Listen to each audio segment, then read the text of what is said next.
In Blue Point, New York, Gabby and Brian's dreams take flight as they stand before their transformed van, ready to chase the horizon. Their faces radiant with anticipation.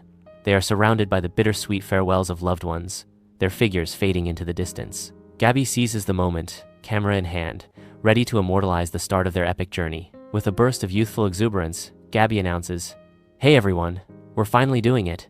Road trip across America, here we come." The open road beckons, promising adventure and endless possibilities as they prepare to leave everything behind. Inside the Ford Transit van, Gabby and Brian's laughter echoes, their voices slightly off-key. Gabby holds a camera, capturing scenic landscapes blurring past the window. Brian drives, appearing the supportive, easygoing travel companion. Subtle hints of control appear in Brian's glances toward Gabby. Brian subtly steers the conversation, maintaining control of their journey. The Ford Transit van cruises down the highway, carrying secrets beneath its cheerful exterior. Against the majestic backdrop of the Teton Mountains, Gabby prepares for her Instagram moment. Brian frames the shot, his directions laced with subtle insistence. Gabby adjusts her pose, seeking the perfect angle.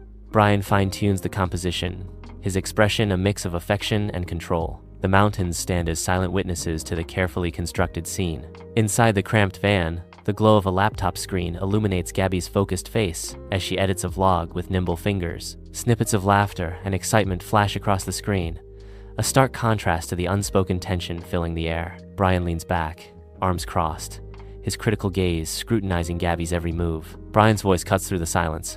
"Are you sure that's the best take? Your hair looks kind of messy there." He continues, his tone laced with critique. "The lighting is off too. It makes your face look different." In Moab, Utah, the dispatch radio springs to life, shattering the calm with news of a domestic dispute near the Moonflower Community Cooperative. A voice cuts through the noise, relaying a stark observation. "I saw a man. He slapped a woman." The witness continues, pinpointing the location. "Right there, in front of the Moonflower." The cooperative buzzes with the oblivious activity of its patrons, unaware of the unfolding drama just outside its doors. The shadow of violence looms over the Moonflower, a stark contrast to the cooperative's promise of community and harmony. In the vast expanse of Arches National Park, Moab City police officers intercept Gabby and Brian's van. The harsh reality unfolds through body cam footage, revealing a distraught Gabby. In a moment of raw emotion, Gabby cries out, "We were just arguing." The stark landscape witnesses a scene of conflict and vulnerability. Inside the stark confines of the Moab police station, tension hangs thick in the air. In one interview room, Gabby sits, her anxiety palpable as she nervously fidgets, a stark contrast to the composed demeanor in the other room. "I hit him, I admit it. I was the aggressor," Gabby confesses, her voice barely above a whisper. In stark contrast, Brian exudes an unsettling calm, almost serene as he greets the officers. "Hello, officers," Brian says, his smile sending chills down the spine. Brian enters a bland hotel room, his exhaustion palpable. The fluorescent lights hum, casting a sterile glow. Gabby sits in the dimly lit van, lost in thought. The weight of unspoken tension hangs heavy between them. "I feel as though this brief respite will not solve our underlying issues." Under the vast sky, Gabby and Brian drive toward Wyoming in their camper van, the highway stretching endlessly before them. Inside the camper van, a heavy silence fills the air, mirroring the emotional distance between Gabby and Brian. Brian glances out the window, his expression unreadable as the landscape blurs past. Sunlight reflects off the side mirrors, casting fleeting glimmers that punctuate the strained atmosphere. The camper van presses on, each mile deepening the unspoken tension between Gabby and Brian. The weight of unspoken words hangs in the air as they journey deeper into the heartland. Inside the cramped van, sunlight streams across the dashboard, illuminating the simmering tension between Brian and Gabby. Brian's frustration boils over as he confronts Gabby. "Gabby, we need to talk about the spending and the constant need to document everything online," Gabby retorts, her voice sharp with defiance. "It's my life, Brian.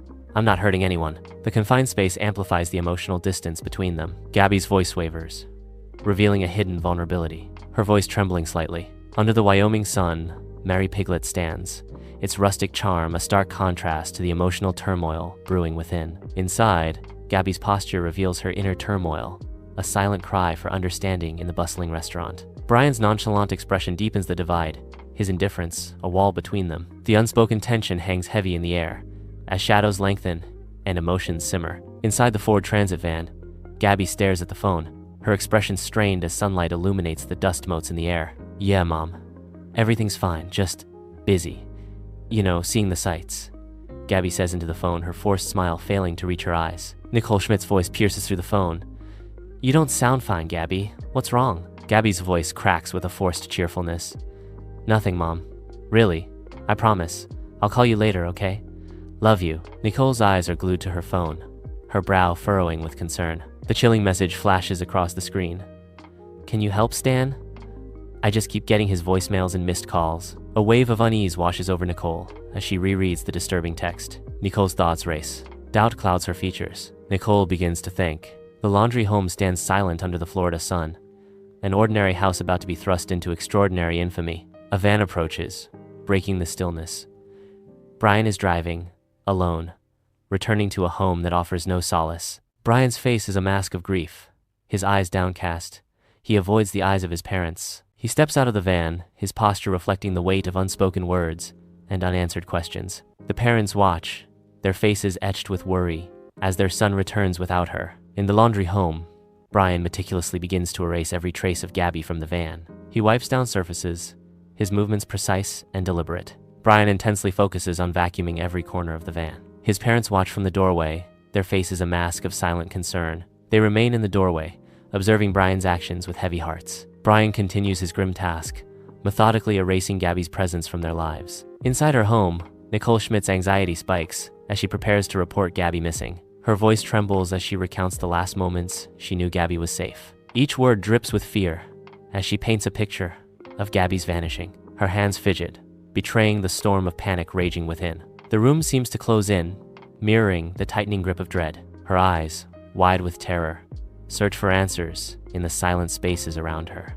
Authorities approach the laundry home, seeking answers in the bright light of day. Brian stands with his parents, a wall of silence rising between them and the approaching officers. The officers halt, their expressions a mix of determination and frustration as they face the unyielding silence. The Laundries, united in their refusal, stand firm on the advice of their attorney.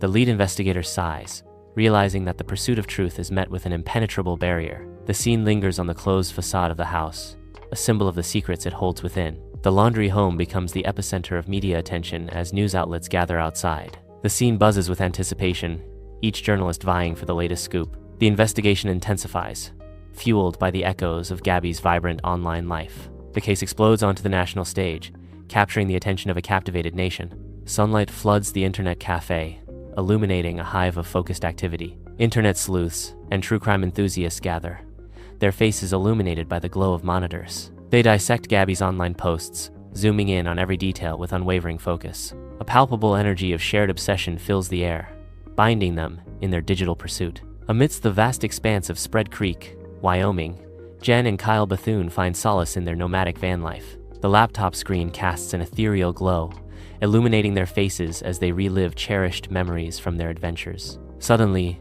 their journey takes an unexpected turn as an image freezes them in place. Partially concealed by the embrace of towering trees, a familiar silhouette emerges. Gabby's van parked at Spread Creek. The discovery casts a shadow of unease over Jen and Kyle, their faces etched with concern. In the vast expanse of Spread Creek, Wyoming, a grim discovery shatters the serenity. Scattered human remains lie exposed under the open sky. The tranquility of the landscape is forever marred as the weight of the unknown descends upon the land. News of the find ignites a firestorm of anxiety, spreading rapidly across the nation and casting a shadow of unease over every household. The nation holds its breath, suspended between fear and anticipation, as the mystery deepens and the search for answers intensifies. In the sterile confines of the forensic lab, a coroner stands, his face etched with solemnity. The grim confirmation echoes through the lab. The remains are indeed those of Gabby Petito. Autopsy exposes the brutal truth. Gabby Petito died from savage, blunt, force injuries to her head and neck. The coroner's expression hardens as he uncovers the final, horrifying act. Manual strangulation silenced her forever. The sterile light casts long shadows, revealing the stark reality of the violence inflicted upon Gabby Petito. The truth is laid bare, a testament to the tragic end of a young life extinguished by unspeakable brutality. Brian's home is now besieged by a media storm, each vehicle a sentinel of relentless scrutiny. Reporters swarm the front lawn, a cacophony of voices rising as they vie for attention. The relentless media presence intensifies, each camera flash a stark reminder of Brian's predicament. The neighborhood is transformed into a stage, every resident now an unwilling player in Brian's unfolding drama. The air crackles with anticipation, the silence before the storm, as the media awaits their next lead. The focus sharpens on Brian, now labeled a person of interest. His life an open book for the world to judge. Sunlight streams into the sterile living room, illuminating the unspoken tension between Brian and Gabby. Gabby's every movement is a testament to the weight of their strained relationship. She struggles to contain her emotions. With a final sigh, Gabby zips the bag closed, sealing their fate. At the edge of Carlton Reserve, Brian's parents stand frozen, their faces masks of raw anguish. A surge of purposeful motion ignites around them as law enforcement officers and volunteers mobilize for the search. The air vibrates with the thunderous roar of helicopters overhead, amplifying the agonizing uncertainty. Teams vanish into the dense wilderness, their figures swallowed by the unforgiving landscape. Brian's mother stares after them, her hands clasped tightly, a silent plea for her son's safe return. Brian's father plays. Watch the part 2 of this true crime documentary in my next video. Subscribe to this channel for more.